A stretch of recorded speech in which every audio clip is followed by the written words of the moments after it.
Hello everyone and welcome to episode 74 of this Let's Play series of Star Trek Online. My name is Winters and you are very welcome. Now when we finished up the last time we had just completed our Tier 5 New Romulus Reputation Reward. We had just picked that up and as you can see now we are back at Earth Space Dock. And I have decided to come back here before proceeding on with the rest of the story to sort out a few things. Number one is I've got some damage on my ship, which I'm going to talk about in a second. Number two, I'm going to clear out my inventory. And number three, probably the most important one, I am going to finally start kitting out my ship with my endgame gear. And I'm going to go through that with you guys. Now, first of all, I'm going to talk about damage.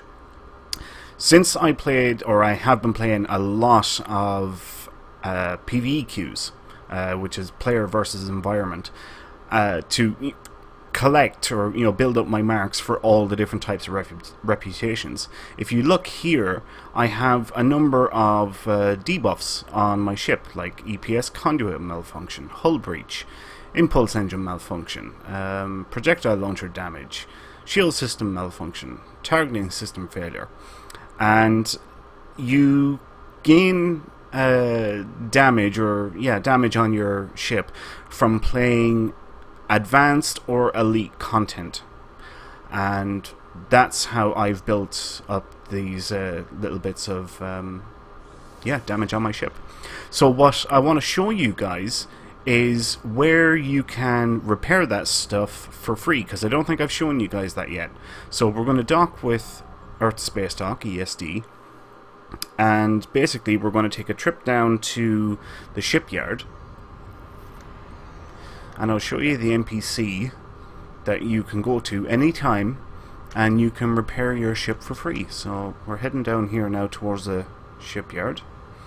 You all should be familiar with this area. This is where we were picking up our free ships as we were leveling up. So this is the guy here, this Chief Engineering Officer, and you can see when we get to him he says repair ship. So you just select that, repair ship injuries, and you select your Starship, which I think ours is the Independence. Yes, it is.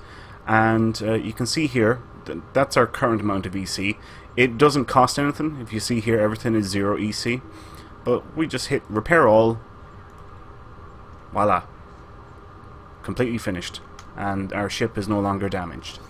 Now you can also repair your ship from how do I put this? If you're in a PvE queue and you get damage on your ship, you can repair it instantly by bringing up your character sheet and selecting your Starship, and right here there will be a button that says damage, and you click on that and a new window will pop up showing the damage on your ship. And assuming you have these, alright, components, critical components, major components, minor components, if you have those in sufficient quantity for the damage that is on your ship, you can repair it then and there without having to come back to Earth Space Dock. So that's why I've got these in my bank. You can use them directly from your bank. You don't have to have them in your inventory. So yeah, it's a good idea to keep a little stockpile of them in your bank at all times. Okay, so that is that. Next thing that I want to do is I want to empty out my inventory. So we are going to go up to the 50% vendor.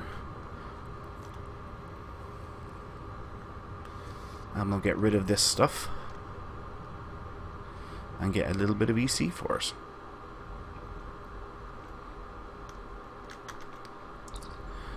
Requisition, sell, and we scroll down. Okay, so we can sell that, all this stuff here. Yeah, I don't want to keep any of this. It's all junk to me. There we go. Alright. Inventory is empty. Okay, so the next thing I'm going to do is I'm going to start kitting out my ship with some of my endgame gear. So what I'm going to do is I'm going to open up my character sheet and I'm going to click on Reputation, And this is where we're going to start spending marks and dilithium. So, I'm actually going to start off with Iconian rep. So basically all you have to do is click on any one of the slots, not the upgrade one, any of the first two slots, and I'm going down to space equipment. So this was projects that you can still run, not worth it in my opinion to do them. Why is that not? There we go. You can see here there's a whole list of ground gear that you can purchase if you so choose. And here is space equipment. So I am going to be selecting Iconium resistance deflector array and Iconium resistance hyper injection warp core. Yep, thank you very much. Now we'll go down here and advanced torpedo, singularity core, Iconium resistance hyper impulse engines. Yes, thank you very much. And Iconium resistance resilient shield array. Yes, thank you very much. So let's click on the first one here. It requires 40,000 EC, 32,500 dilithium. This is going to burn a big hole in my dilithium.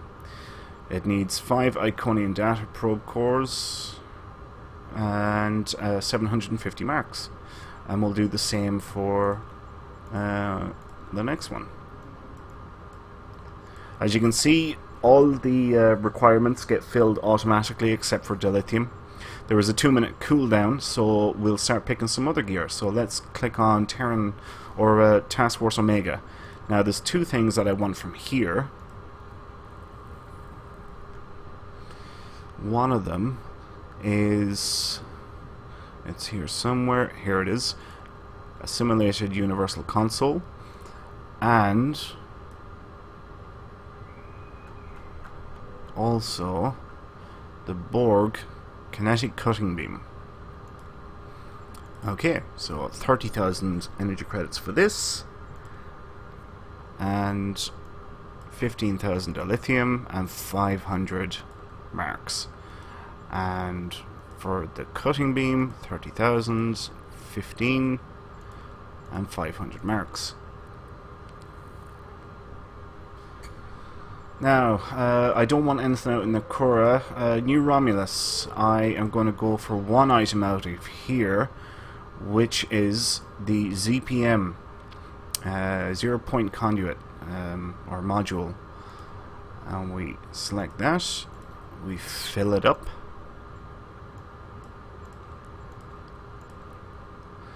I don't want anything out of Dyson. 8472, I want one thing out of here. Excuse me, which is Universal Hydrodynamics Compensator. So we select that and we fill it up. 30,000 energy credits, 15,000 dilithium, 2 isomorphic injections, and 500 marks. I don't want anything out of Delta, and the Iconian one should be just about finished. Okay, so we'll collect that and we'll fill up the next one.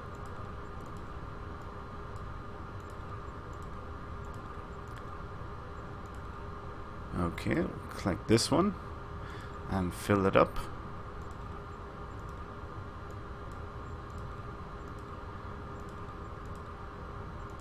And we'll go through this stuff once it's all finished cooking. I also want one extra item out of here, which is this sustained radiant field. So we'll select that as well.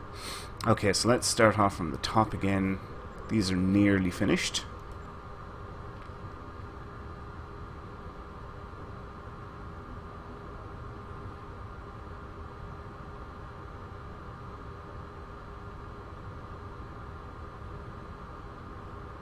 Okay, so there is the assimilated module.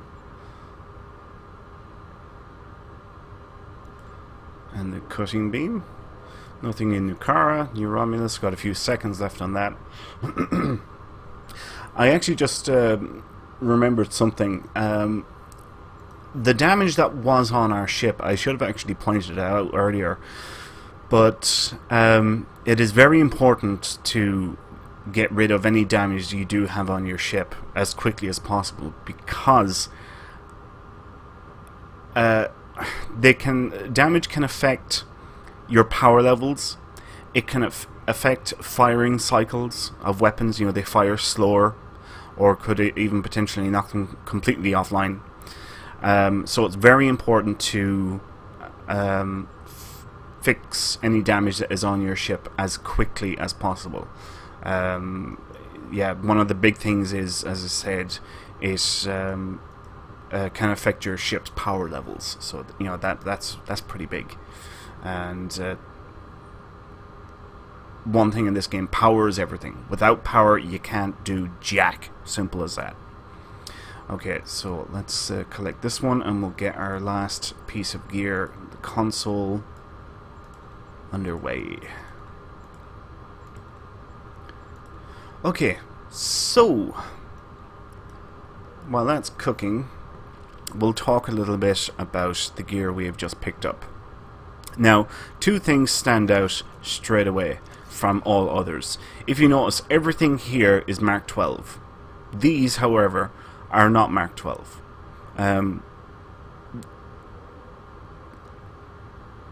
How do I put this?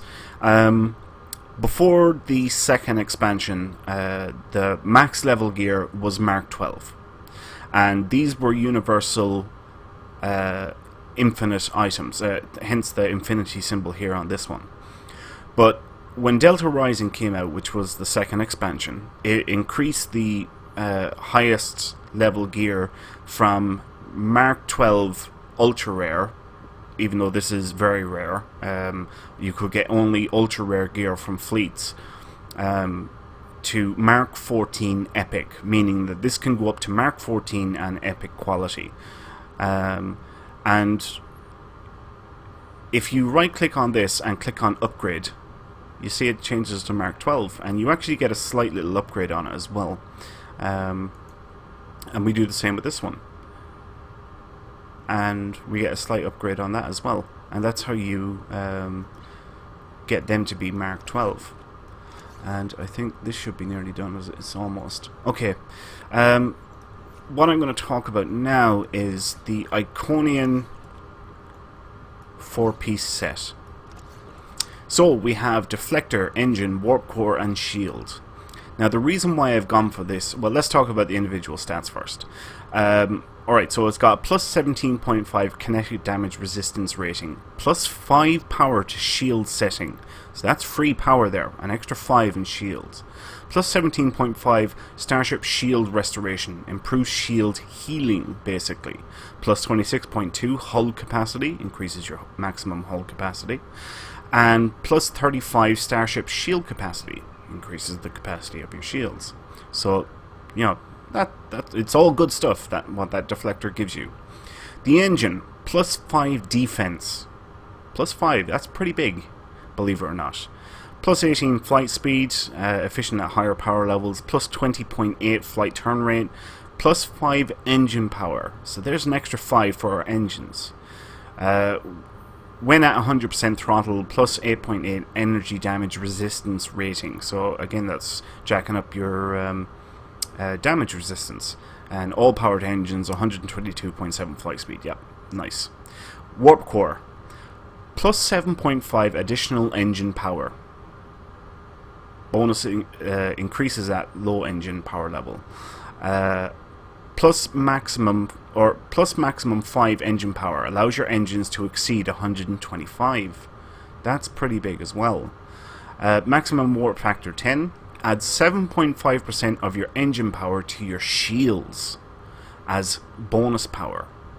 So let's say you have 100 power in your engines, it will add an extra 7.5 power to your shields as free bonus power. That's what that basically means. 50% reduced cooldown on transwarps, very nice. Hot restart automatically removes weapons disable condition after 1 second. That is huge. That is another good reason to go for this set. Plus 100 hull restoration per second while at full impulse. 20 shield restoration per second to each facing while at full impulse. And engine capacitor repairs offline engine subsystem and also gives plus 15 power for 10 seconds, 4-minute recharge. Alright, the shield.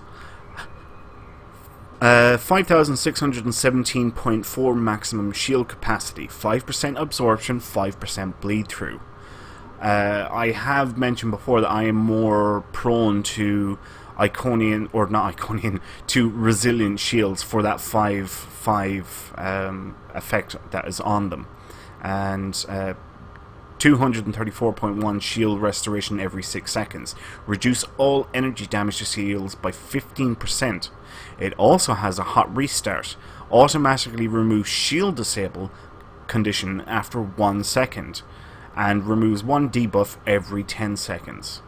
So, as you can see, there's some really, really nice stats there with the Iconian set. Now, because this is a full set, if we right click on any of them, any item, and click on info, we can scroll down and we can see what the set bonuses are. So here we are.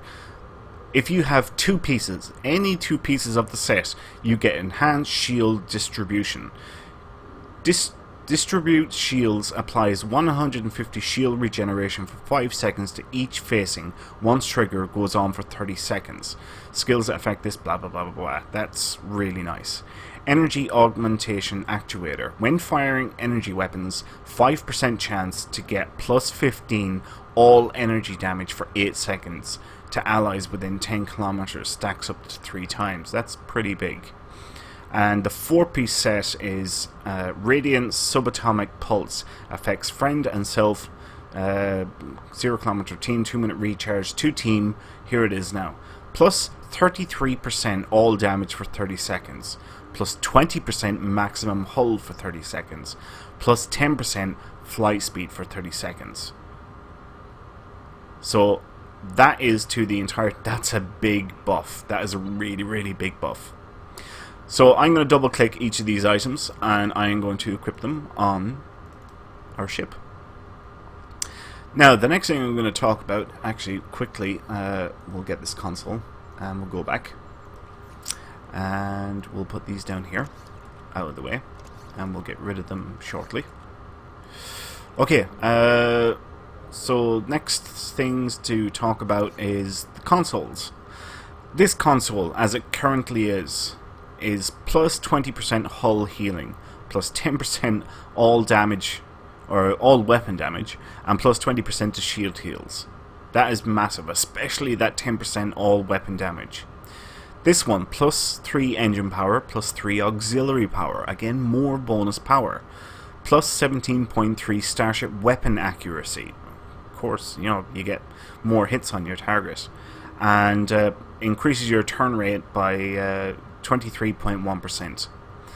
For the assimilated module, it increases your crit chance by 0.92%, increases your crit severity by 9.2%, gives a plus 5 to weapons power, plus 5.1 Starship hull regeneration, improves passive hull regeneration, and then plus 22.9 Starship control expertise. Improves control effect, resistance the same.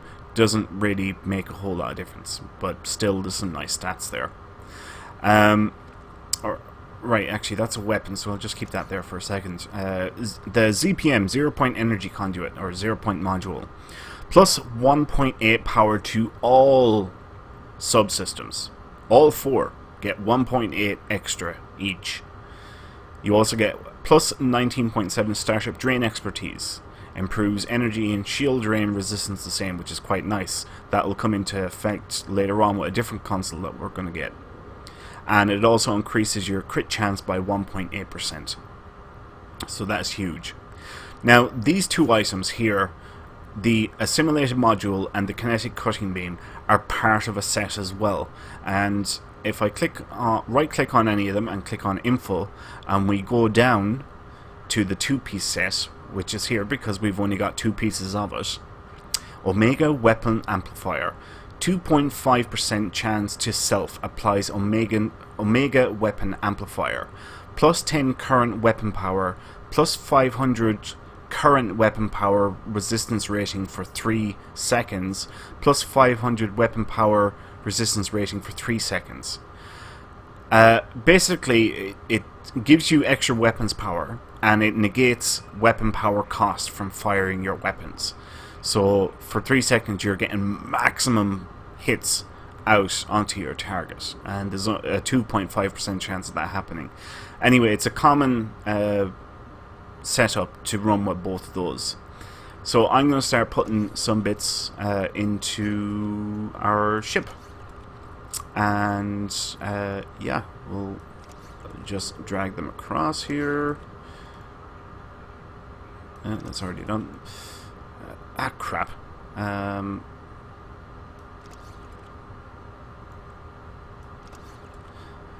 Notice that I am not removing my tactical consoles, because that would be stupid. It will be very, very not wise. You may have also noticed that the look of our ship has changed ever so slightly. Take, for instance, these things here. If I right-click on the assimilator module and then click on Disable Visuals, see, they're gone. The next thing is the deflector.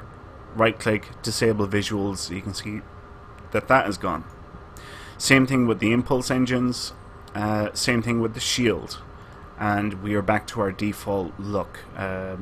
You can keep those on if you like it. If you don't have to run with them. Simple as that.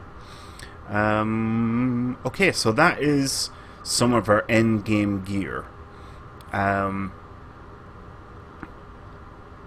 Yeah. What's going to go on here are going to be fleet consoles, which is something I haven't talked about yet, but I'll cover in a later episode. These are probably going to be fleet weapons, and this is probably going to be a plasmonic leech. I'm going to quickly stop off by the bank. I want to have a look-see at something. Okay, batteries. Here, we can get rid of so many of these, and we can keep these bits because they're rare items, and I like to keep rare items just in case.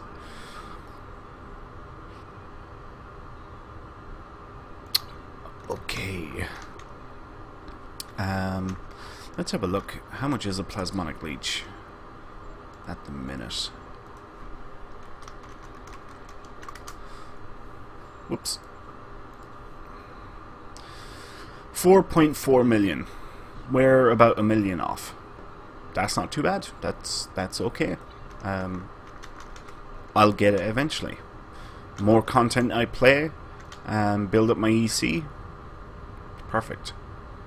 You can see now, alright, we still have quite a bit of marks left for most of the reputations, actually. There's a nice little chunk of marks there. And I'm going to show you something that you can do with those marks. So, I'll just sell all this junk first, because it's junk now, because we got better stuff. So, yeah, let's open up our character sheet again. We're going to go to reputations, and let's take temporal. So temporal defense reputation. If you click on the third slot and scroll down a little bit and see this one, ongoing efforts for the temporal defense initiative. Actually, I just want to check this one. How many marks is it? Oh, 500 marks for that one.